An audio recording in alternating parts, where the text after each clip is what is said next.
Bonjour à tous, aujourd'hui j'avais envie de faire une petite vidéo qui sort du cadre des vidéos des énergies du week-end pour vous parler un peu de tarot en général. J'aimerais bien faire régulièrement une vidéo au moins par carte, des arcanes majeures évidemment. Et puis là on va commencer d'abord un peu avec une vidéo histoire du tarot et ensuite une vidéo sur une introduction à la tarologie, on va dire, et après je passerai aux cartes, les différentes cartes qui existent. Mais commençons par l'histoire du tarot. C'est l'histoire du tarot. Le premier tarot le plus ancien que l'on connaisse, c'est le Visconti Forza, qui date du XVe siècle. Euh, Avant ça, on ne sait pas. On ne sait pas exactement d'où il vient, comment il est né, qui l'a fait et pourquoi il a été fait. C'est surtout ça. Donc il y a un énorme mystère autour de tout ça. Euh, il a apparu un peu de façon un peu spontanée et il a quasiment jamais changé de forme, hein. Alors vous connaissez la structure du tarot. Là, j'ai pas tout ce qu'il faut. On va dire que je vais prendre celui-ci. Celui-ci, tiens, un bon vieux Grimaud des familles, le tarot le plus moche du monde. Alors, ça, il est sorti dans les années 30, il a été dessiné par Paul Marteau. Et les couleurs sont pas terre-terre, hein, c'est vraiment un peu RVB, comme on dirait. Jaune, rouge, bleu et basta, quoi. Il n'y a pas vraiment d'autres possibilités de couleurs. Et donc il est pas terre-terre, en plus il est un peu moche des dessins, enfin bon, bref. Donc, dans le tarot, nous avons les arcanes majeures, hein, qui sont au nombre de 20. Ah, ça, c'en est pas une. Voilà. Donc, nous avons 22 arcanes majeures. C'est celle dont on se sert le plus souvent, en particulier avec le tarot de Marseille. Ça, c'est la structure du tarot, hein, dont je vous parle. Ensuite, nous avons les arcanes mineures, qui comprennent des cartes numériques, on va dire. Donc ça, c'est le 1 de coupe, hop là, 1 de coupe, 2 de coupe, 3 de coupe, et etc. etc. Jusqu'aux cartes, on les appelle les cartes de cour ou les honneurs. Donc le valet, cavalier, roi, reine-roi. Donc, en tout, il y a 14 cartes par couleur. Donc il y a les coupes. Alors, attendez, je vais vous les montrer. Les deniers, ça c'est l'as, hein. Les épées et les bâtons. Donc ça, c'est la structure du tarot. Tous les tarots ressemblent à ça. Alors, vous allez trouver parfois certains tarots qui ont des familles pour les numériques, les numériques et les arcanes mineures qui sont un peu différentes. Mais bon, si c'est pas les épées, c'est les sabres. Si c'est pas les deniers, c'est les pierres précieuses. Enfin bon, c'est quand même très similaire. On reste dans l'ambiance et la structure du tarot, elle est toujours la même. Donc voilà, si vous me demandez est-ce que c'est un tarot ou un oracle, s'il y a une structure comme ça, c'est un tarot. S'il n'y a pas, c'est pas un tarot. En sachant que le tarot est un oracle, parce que oracle, ça veut juste dire un support qui sert à faire des prédictions de la divination.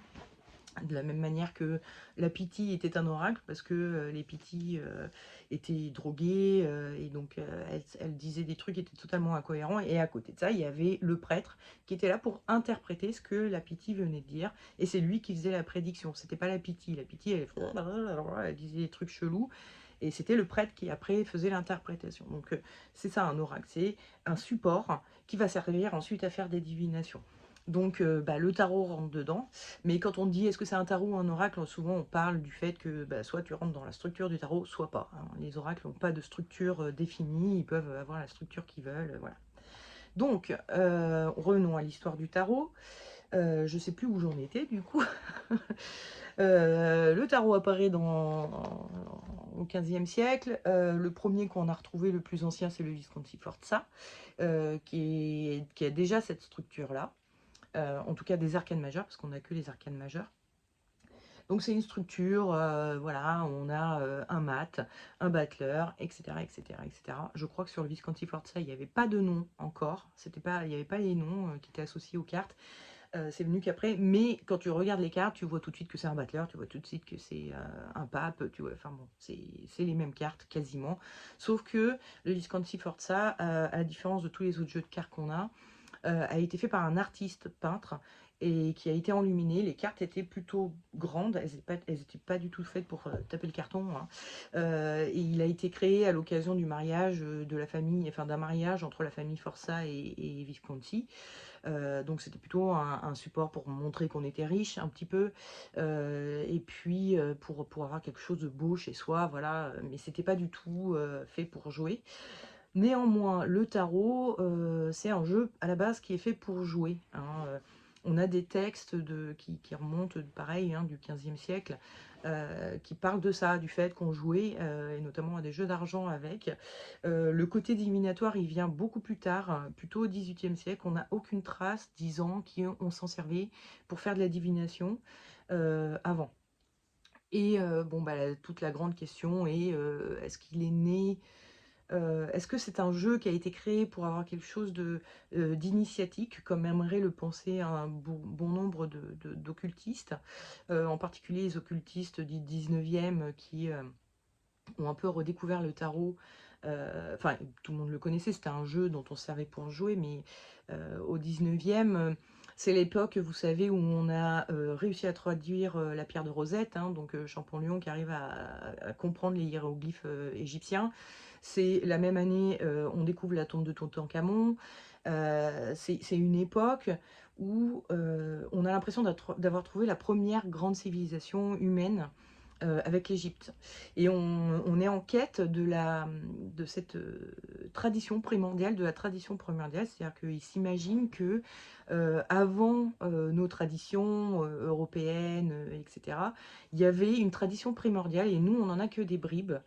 Et on espère, grâce à la découverte de l'Égypte et de l'égyptologie, etc., pouvoir retrouver des parcelles de la tradition primordiale. Et notamment, forcément, bah, le tarot rentre un peu dans tout ça, où ils se disent c'est un truc qui doit venir d'Égypte, ou alors ce sont des grands penseurs de l'Italie qui connaissaient bien l'Égypte, qui ont créé ce jeu pour qu'il soit initiatique. Et bon, on n'a aucune certitude là-dessus.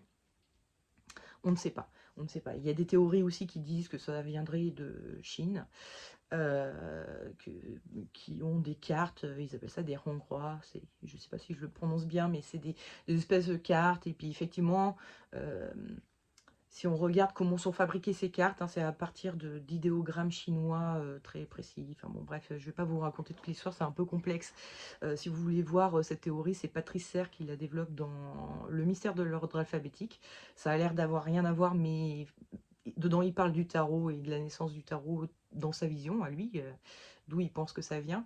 Et donc ces cartes servaient un peu à faire montre de son savoir en société, pour raconter, c'était des supports pour raconter des histoires qu'auraient vécu les grands maîtres, les grands penseurs chinois.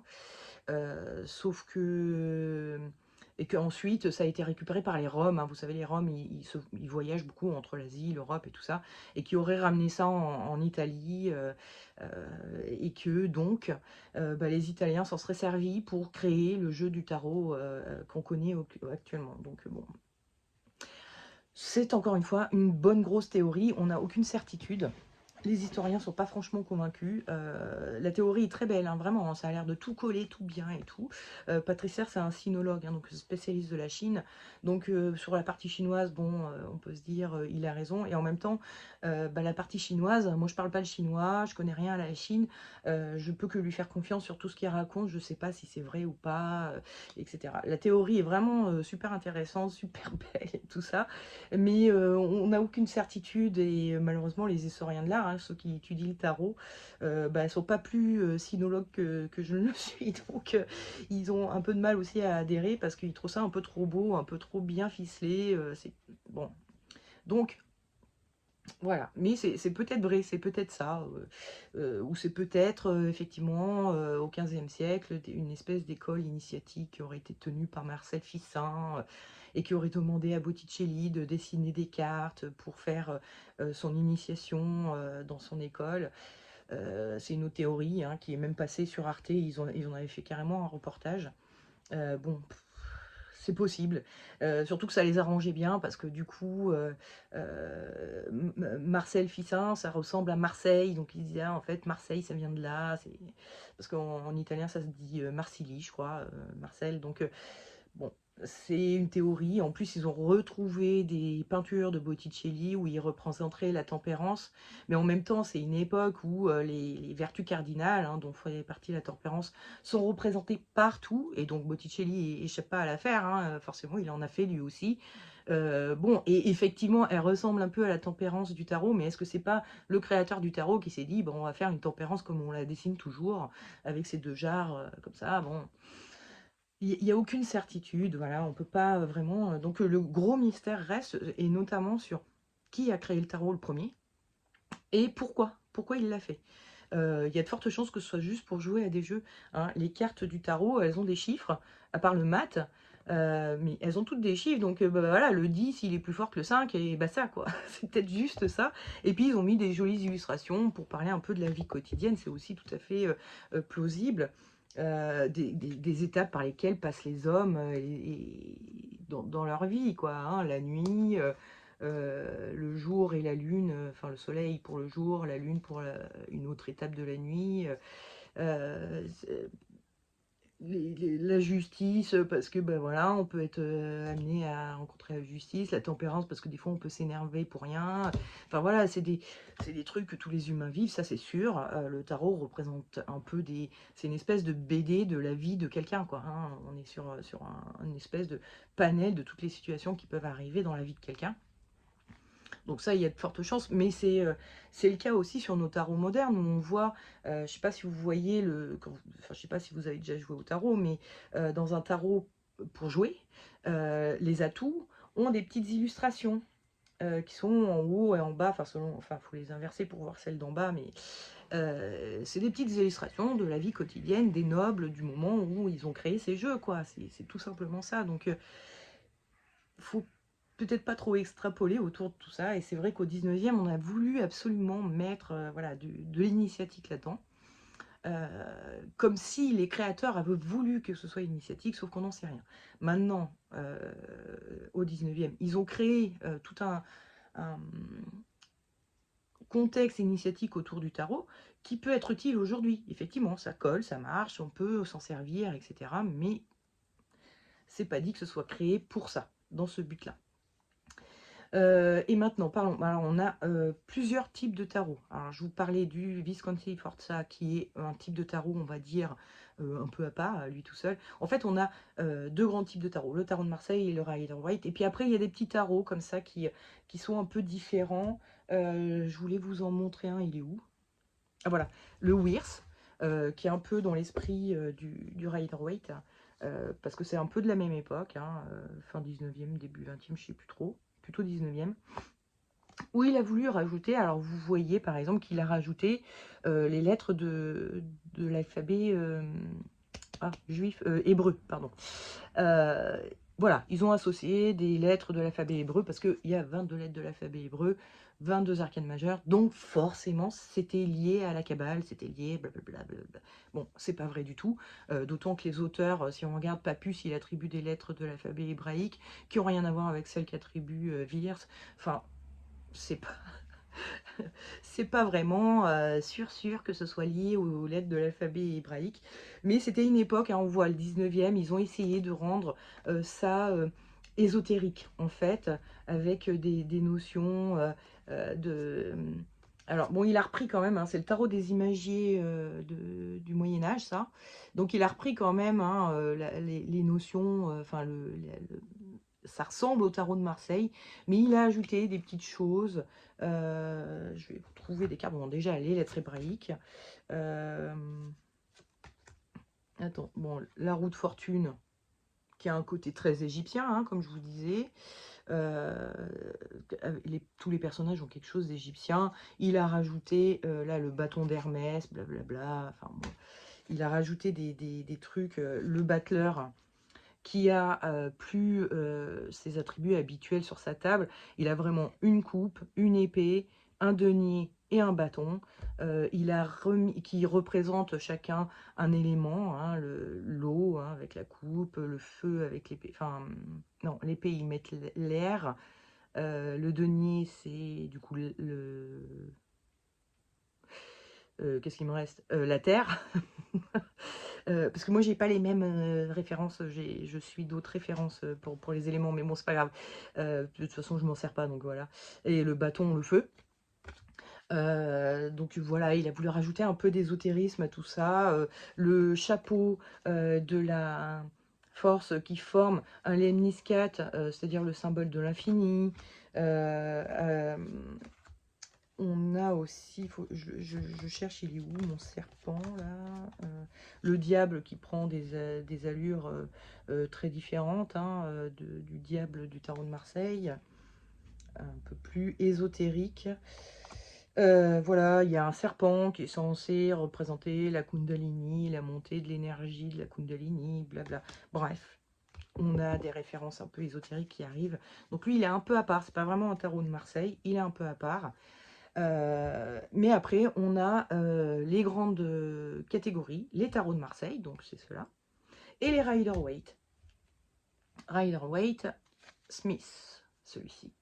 Alors, Waite est un occultiste du début 20e qui crée ce jeu de tarot. Il est dans la Golden Dawn, c'est une société secrète qui découle un peu des Rose-Croix, mais bon, avec vraiment une dimension, on est là pour faire des rituels initiatiques, c'est très empreint de symbolisme, etc. Et puis c'est un occultiste, donc qui fait suite au 19e siècle où on recherche cette tradition primordiale, et où on va chercher dans les autres spiritualités des bouts de cette tradition primordiale, et notamment avec l'Inde, c'est le début du 20e, enfin 19e, 20e, c'est là où apparaissent les notions de chakra en Europe, qui sont des notions indiennes à la base, de centres énergétiques. Alors, la Chine a d'autres centres énergétiques, hein, l'acupuncture, c'est pas du tout les mêmes centres énergétiques que les chakras indiens, et pourtant les deux fonctionnent. Hein. Si vous faites vous allez voir quelqu'un qui fait de l'Ayurveda pour vous soigner, ça peut fonctionner.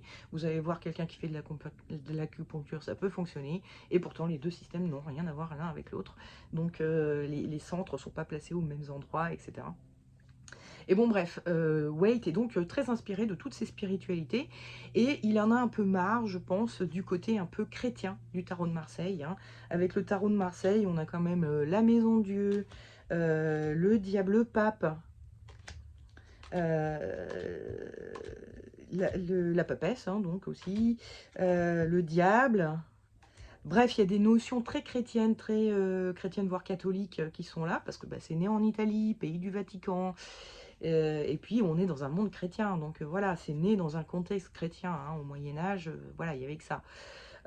Donc lui, il veut un peu brosser, enfin, affadiser ce côté chrétien et rajouter des notions un peu plus d'autres spiritualités. Alors attendez, je vais essayer de vous trouver. Bon, déjà, il rajoute le côté astrologique et tout ça.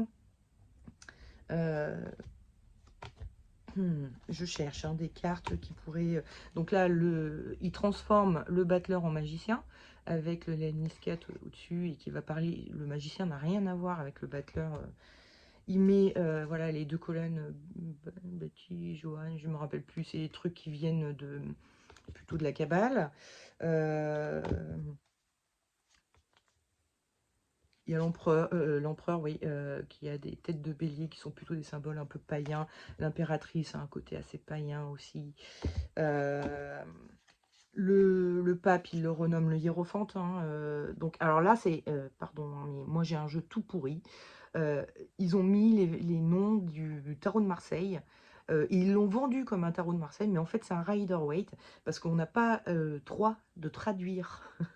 C'est super chelou, mais on n'a pas le droit de traduire les écrits de Waite en français, parce que les héritiers on demande très très cher pour faire ça. Donc je pense que c'est la raison pour laquelle ils ont mis les noms français sous l'image du Rider-Waite. Donc c'est super bizarre. Mais en fait celui-ci il s'appelle le hiérophante. Un hiérophante c'est un espèce de prêtre, mais il n'y a pas la connotation chrétienne derrière, quoi. Le prêtre c'est forcément, enfin forcément, c'est souvent chrétien. Il ajoute, bah voilà, hein, dans le chariot, des symboles égyptiens. Euh, Pareil, sa roue de fortune, rien à voir. Hein, il y a de l'Égypte aussi. Pardon. Je cherchais quoi, moi? Il y a le diable aussi, bon, il est un peu plus... ils ont plus une tête de Baphomet, hein, Bref. Donc, tout ça pour dire qu'il rajoute... Ah oui, c'est ça, c'est la grande prêtresse. Je ne l'ai pas trouvé, la grande prêtresse. Qui remplace la papesse. Voilà. Ah bah si, je vous l'avais montré. En plus, je suis bête. Alors bon, hein, ne regardez pas le nom. Il appelle ça la grande prêtresse pour pas rester dans le truc chrétien. Enfin voilà. Il y a vraiment une volonté de faire un jeu un peu plus syncrétique avec d'autres spiritualités et plus moderne aussi. Et tout en disant, hein, Waite racontait qu'il avait fait ça pour, comment dire, renouer avec la tradition primordiale, quoi, avec la vraie origine du tarot, qui est totalement chrétienne. Ça, c'est sûr et certain, en tout cas, tel qu'on le connaît. Hein, le premier qu'on connaît, Visconti Sforza, est carrément chrétien. Mais bon, lui, il pensait que ça venait d'ailleurs, de plus loin, etc. Donc, il voulait faire un jeu qui reprenne les notions primordiales du tarot. Donc, initiatique, totalement initiatique. Ce qui est très rigolo, c'est que derrière, c'est devenu le jeu favori de la Golden Dawn. Mais sauf que c'était pas de la Golden Dawn, c'était un Rider-Waite Smith. Rider, c'est l'éditeur, Waite, c'est le créateur, et Smith, c'est l'illustratrice du jeu. Hein, c'est elle qui a fait ces images-là. La Golden Dawn a fait un tarot à elle qui a jamais marché, personne l'utilisait. Dans la Golden Dawn même, hein, les membres de la Golden Dawn utilisent plutôt celui-ci parce qu'il est beaucoup plus réussi, beaucoup plus complet, beaucoup plus recherché, etc. Donc voilà, on a le Rider-Waite. Et alors ce qu'il y a d'intéressant avec le Rider-Waite, c'est que Waite a fait illustrer les mineurs aussi. Donc vous avez vu tout à l'heure, hein, c'était Il est où mon jeu je tombe sur une figure. Voilà, hein, c'était vraiment le 2 de coupe, bah, c'est 2 coupes. Voilà. Et ben là, lui, il a illustré les mineurs, donc qui sont beaucoup plus faciles, évidemment, à lire, à interpréter qu'un simple 2 de coupe. Avec les tarots de Marseille, pour utiliser les mineurs, il faut avoir une convention sur qu'est-ce que les deux représentent, qu'est-ce que les coupes représentent, puis du coup, on fait un mix avec les deux. Après, vous pouvez avoir d'autres conventions, vous voyez comme vous voulez faire. Avec le Rider-Waite, il a fait ça, mais du coup, il l'a illustré. Donc, il a fait voilà, un jeu où on peut se servir de tout le jeu. L'autre intérêt du Rider-Waite, c'est un jeu c'est le plus répandu dans le monde, parce qu'il est anglo-saxon, donc forcément plus répandu. Et il a donc cet intérêt d'avoir les mineurs illustrés. Et l'autre intérêt, c'est que du coup, nombre d'artistes ont décidé d'en faire des jeux à leur sauce. Alors moi, j'ai le tarot, comment il s'appelle? Tarot de la forêt magique, où on a des animaux à la place des personnages. Donc ça, ce sont les arcanes majeures. Donc on retrouve un peu les notions, ça c'est le monde. Donc on a la mandorle, hein, avec le personnage central qui a une petite barre. Enfin, il a vraiment redessiné sous forme de chat la carte du monde. Là c'est l'ermite sous forme d'ours. Donc il a bien sa petite loupiote, son bâton, sa grosse cape, et ainsi de suite. Donc il a repris, ça ce sont les amoureux, hein, donc c'est un Rider-Waite, hein, je vous rappelle, c'est pas inspiré du tarot de Marseille. On va voir, par exemple, lui, ça c'est l'impératrice, donc elle a son champ de blé, elle est assise dans son espèce de méridienne, voilà, la tour, très classique du Rider-Waite, le jugement, très pareil. Bref, et on a plein d'artistes comme ça qui vont créer des jeux. J'en ai un autre, il est ici. Alors attendez que je récupère seulement les majeurs. Mais les mineurs sont illustrés elles aussi, il n'y a pas de souci. Ça, c'est le Silhouette Tarot. Donc ça, c'est la force. Donc on voit bien le lion et la femme de la force. Ça, c'est l'ermite. Donc on voit bien qu'il a sa cape et sa lumière. Ça, c'est la grande prêtresse. Donc on voit Joachim et je me rappelle plus le nom des deux colonnes qui sont là, hein. On voit le J et le B qui sont là. La lune, hein, qui est représentée avec la grande prêtresse. Ça c'est l'étoile, hein, donc un personnage qui a des étoiles au-dessus, avec un petit oiseau, il y a un petit oiseau sur la carte. Enfin, bon. Donc la roue de fortune, hein, voilà, on a bien la roue avec les éléments qui sont sur le Rider-Waite, hein, qui sont là. Donc il y a des artistes qui ont repris ça, plus les mineurs qui sont illustrés. Donc ça c'est une épée, une carte d'épée, c'est la reine, hein, je pense. Oui, Queen of the Sword. Donc quand on les voit en anglais, hein, on a bien les noms de The Hermit. Bon, on va chercher le hiérophante, comme ça vous verrez que ça s'appelle bien le hiérophante, voilà. Je sais pas si vous allez réussir à lire. Ah bah non, c'est tout flou. Bon, ici, c'est écrit de hiérophante, hein. Voilà, c'est comme ça qu'ils l'appellent dans les Rider-Waite. Donc il est super intéressant le Rider-Waite pour ça, parce qu'on peut avoir des très jolis tarots qui vont vous plaire. Donc quand vous débutez, vous aimez bien avoir des jolies cartes. Et puis parce que les mineurs sont lisibles, donc on va pas mettre de côté une partie du jeu. C'est vrai qu'avec les tarots de Marseille, on a un peu tendance à faire ça, hein. Vous voyez, moi je me sers de mes 22 majeurs. Les mineurs, elles existent, hein, elles sont là. Elles sont dans une boîte, voilà, que je ne les sors jamais. Quasiment, je m'en suis presque jamais servi. Ça se voit à celles-ci, elles sont toutes grises, la bordure est toute grise, puis les mineurs, elles sont bien blanches. Elles sont bien belles. Le tarot de Marseille, quant à lui, hein, passons un peu au tarot de Marseille, parce que moi, c'est le jeu qui m'intéresse. Le tarot de Marseille, c'est un tarot qui est apparu, pareil, je crois, autour du 15e siècle à Paris. Pas du tout à Marseille.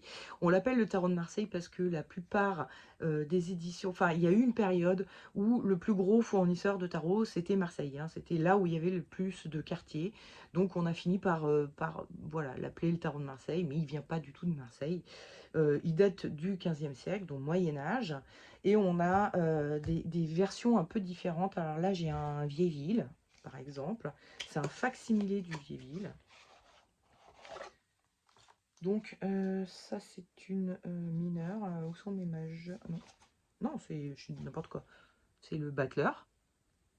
Alors, on voit qu'ici, il n'y a pas de nom. Il y a des numéros aux cartes, mais il n'y a pas de nom. Parce que c'est comme ça qu'il se prend. Enfin, en fait, dans le Vieilleville, c'est ça qui est rigolo. Il est comme ça. On voit le chiffre ici. Ah ben non. 12. Bah si, c'est bon. Si, c'est ça, c'est ça. Il est à l'endroit. Ils ont mis le pendu à l'envers. Et donc il est à l'endroit, le personnage est à l'endroit, mais normalement le pendu dans tous les jeux il est comme ça. Bref, le Vieilleville je l'aime bien parce qu'il est assez rigolo, il est un peu, il a des petites différences notables, et notamment je vais vous montrer la carte de la lune. Sinon c'est assez ressemblant, hein. On est sur du tarot de Marseille classique, hein. On a une bonne justice classique, un bon chariot classique, une force classique. Alors classique, et en même temps on voit que le personnage c'est pas une femme. On n'a pas l'impression que ce soit une femme dans ce jeu. Voilà. Le diable, par contre, est assez rigolo. Il est très différent. Mais il y a quand même le visage sur le ventre, le fait qu'il tire la langue, qu'il a des cornes, qu'il ait des ailes de chauve-souris. Ça ressemble, hein, mais c'est pas ça. Et alors, voilà, la lune,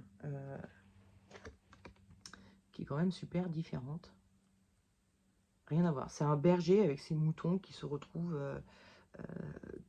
sous une espèce de puits de grêle. Enfin bon, c'est très différent. L'étoile aussi qui est très différente. On a un astronome, hein, on voit qu'il a un outil d'astronome qui est en train de... C'est pas la même histoire. Donc voilà, il y a des petites différences. Non, c'est elle la lune, je suis désolée. L'autre c'était quoi déjà? Je sais plus. Oui, je me disais aussi, c'est bizarre, il me semblait. La lune, donc on a une femme, hein, il n'y a pas de personnage animalier, comme dans la lune qu'on connaît. Et elle est en train de filer un fil. C'est bon. Et puis on a déjà, parce que Waite a repris, hein, dans son tarot à lui, un petit enfant sur un cheval pour le soleil, plutôt que la carte des jumeaux sur notre jeu de tarot de Marseille habituel.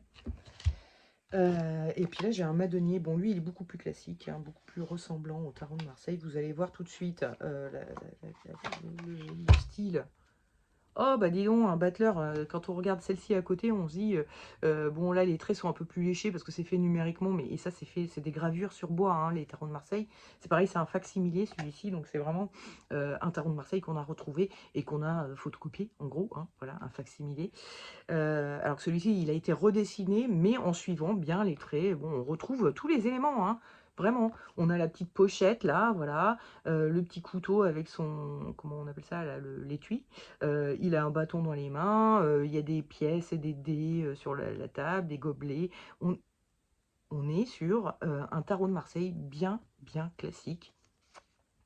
C'est le tarot de Marseille classique. Donc ceux-là, c'est des tarots de Marseille qui datent, Madenier, je ne sais pas de quand ils datent. Je ne sais pas s'il y a les dates dessus. Des fois, il y a les dates quelque part écrites.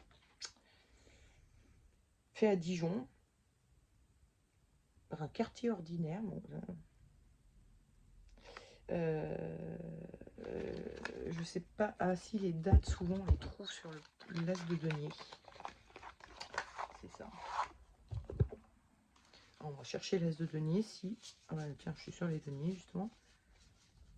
Eh ben, tout juste qu'on a quartier 1709, voilà, 18e siècle. Qu'est-ce que j'étais en train de dire? Que le tarot de Marseille a donc, bah, les noms sont différents. On est bien sur le battleur et pas le magicien, etc. On a une imagerie aussi qui est très typique, un peu naïve, hein. On n'est pas sur... Là, on a quelque chose de beaucoup plus chiadé, hein. C'est beaucoup plus moderne, beaucoup plus chiadé, etc. Là, c'est beaucoup plus naïf. Et moi, ce que j'apprécie avec le tarot de Marseille, le côté naïf, qui est peut-être plus moche, c'est moins joli, mais ça laisse ouvert beaucoup plus à l'interprétation. On peut voir des choses dans des événements, dans des trucs. Je vais ressortir la papesse pour faire une comparaison avec... Bon, la grande prêtresse de Waite, hein, et la papesse de... Bon, là, c'est le tarot Meunier, mais du tarot de Marseille en général. Bon, la grande prêtresse, bon, elle a sa lune, elle a des petits éléments, elle a sa croix. Il me semblait... Ah non, c'est dans le Wers qu'il y a un symbole taoïste du yin et du yang. La papesse, bon, c'est beaucoup plus, voilà, quoi. Alors là, il y a le petit œuf que Kevin Meunier a rajouté, qui apparaît sur certains vieux tarots, hein. Donc il s'est dit, tiens, celui-là, je vais mettre ce petit élément-là. Et puis là, il y a une forme qui est un peu chelou, je sais pas si vous voyez. Personne va la voir comme ça de but en blanc, mais si tu regardes bien la carte, au final, tu peux te dire, ah ben t'es, elle pourrait parler de... Elle a un truc en travers la gorge, et donc les hommes, c'est pas sûr qu'elle aime beaucoup. Bref, voilà, il y a des choses qu'on peut voir sur ce côté très naïf et tout. On peut essayer de voir des choses qui n'existent pas. Par exemple, là, si vous plissez un peu les yeux, est-ce que vous verriez pas un crâne, vous savez, une tête de mort, quoi? On peut voir ça. C'est des choses que je trouve que sur le tarot de Marseille, on peut se permettre, qu'on n'a pas avec tous les autres oracles, et ni les Rider-Waite, qui sont quand même beaucoup plus orientés, beaucoup plus figés dans les interprétations qu'on va pouvoir en donner, parce que l'illustration est tellement précise qu'on va pas pouvoir aller très au-delà, voilà. Donc, ben, on en parlera dans une autre vidéo, mais observer la carte, ça fait partie de l'interprétation, c'est très important. Et quand c'est trop figé, c'est pour ça que j'aime moins les oracles et donc les Rider-Waite. Quand c'est trop figé, on a beaucoup plus de mal à faire toutes les interprétations du monde. C'est pour ça aussi que c'est intéressant d'avoir toutes les cartes du jeu, les 78 cartes du Rider-Waite, comme elles sont toutes illustrées, parce que bah, du coup, on va avoir des nuances que les autres cartes vont donner, que ces cartes-là, les majeures seules pourront pas donner. Alors qu'avec le tarot de Marseille, 22 cartes, ça suffit amplement, parce qu'on peut tout dire et tout voir dans ces petits dessins tout moches là. Voilà. Bon, ça commence à faire un peu long comme vidéo. J'espère que ça vous aura intéressé un petit peu. Je ne peux pas vous faire toute l'histoire du tarot parce que c'est très long, c'est très compliqué. Il y en a tellement. Ah oui, je voulais vous montrer. Ça, c'est un tarot de Marseille fait par Béline. Alors attention, c'est pas l'oracle de Béline, c'est vraiment un tarot de Marseille qu'il a redessiné à sa façon à lui. Alors, il a changé les noms hein, des personnages. Là, il a appelé la sagesse au lieu de l'ermite. parce que, bah, voilà, il a mis des petites annotations, tout ça. Les cartes sont très grandes, elles sont vraiment pas pratiques pour faire des tirages, mais c'est très joli et puis c'est fait à sa façon, et ça garde le côté on a vraiment, l'aspect, médiéval du tarot de Marseille, parce qu'il avait un dessin assez naïf, hein. Vous voyez l'oracle de Béline, c'est très naïf, ces dessins, et on garde toute la structure, toutes les, voilà, hein, comment elle s'appelle, la justice, qui a son épée et sa balance, voilà. L'amoureux qui est entre les deux femmes, la jeune, la vieille, et puis le petit ange au-dessus, le petit Cupidon qui a sa flèche. Euh, le, le, comment il s'appelle, le diable qui est mi-femme, mi-homme, et qui a des cornes. Bon, il a pas fait les ailes, mais celui-là, il a un peu changé. Le battleur, pas le battleur, n'importe quoi, le mat, qui a son bâton, son baluchon, ses habits bien typiques, un peu de fou du roi. Bon, il a rajouté des espèces de crocodiles, là, c'est... Et puis une obélisque qui se pète la gueule, je sais pas. Bon, Béline, hein, il a fait un peu pareil que les autres, hein, il a voulu rajouter des choses. Là, c'est pareil, il a rajouté une chouette. Bon, pourquoi? Mais je le trouve super joli, assez proche Ah, bah c'est rigolo parce que le monde, il l'a dessiné, au lieu de faire une mandorle, il a fait une couronne. Et puis, il a fait sauter le personnage du monde. Mais ça reste quand même assez proche des tarots de Marseille classiques. euh, Par leur dessin naïf, par bah, l'imagerie habituelle médiévale. Donc j'aime bien ce jeu de tarot. Il est rigolo, mais il est chiant à tirer parce que les cartes sont beaucoup trop hautes. C'est pas vraiment pas pratique quand on. Moi, j'habite une toute petite maison, hein, donc j'ai une toute petite table. Je peux pas faire des tirages qui se font sur une table de jardin entière. C'est pas possible, quoi. Bref. Je vais arrêter là, hein, il y a un moment donné, c'est ce que je voulais vous dire. Bon, je vous ai présenté un peu tous les jeux de tarot que j'ai et que j'ai pu utiliser, mais dont je me sers plus. Je ne me sers plus quasiment que de celui-ci. J'ai oublié de vous le sortir d'ailleurs. J'ai un mini tarot qui est un Jodo Kamoin, Jodorowsky Kamoin, parce que Kamoin a demandé à Jodorowsky de redessiner un tarot sous sa dictée, entre guillemets, on va dire. Qui est très, voilà, hein, on est sur le tarot de Marseille classique, mais comme chacun a rajouté son petit élément, machin et tout à lui, en faisant croire que c'était Camoin a fait croire que c'était un tarot ancien qu'ils avaient redessiné, ce qui n'est pas vrai. Il a juste récupéré, bah, voilà, l'imagerie classique en se penchant sur tous les vieux tarots qu'on connaît, et il s'en est imprégné pour en créer un nouveau avec Jodorowsky. Et ils ont fait une version minuscule qui me sert de version de voyage du tarot. C'est un tout petit tarot, donc il est super pratique. Puis bon, il est assez classique, hein. C'est un tarot de Marseille. Je vous ai présenté le Grimaud, voilà, il va ressembler un peu à ça. Bon, je vais vous le chercher, il n'y a pas... Attendez, une seconde. Je suis désolée, je ne sais pas faire de montage vidéo, donc je ne peux pas faire de coupure et tout ça. Je suis obligée de vous laisser tout seul pendant 3 secondes. Alors, j'ai clé majeure là, avec moi. Voilà, mon mini. Alors, ça, c'est un jeu de tarot normal, hein, classique. Bon, il est à l'envers. Hop. Donc, voilà, hein, c'est ça. Alors, les couleurs par rapport au Grimaud sont beaucoup plus sympathiques. Les dessins aussi. C'est Jodorowsky, hein, on a un artiste un peu plus. Enfin, voilà, bon, que j'aime plus, on va dire. Bref, voilà, hein, c'est du gros classique, tarot classique. Donc, je l'aime bien aussi pour ça.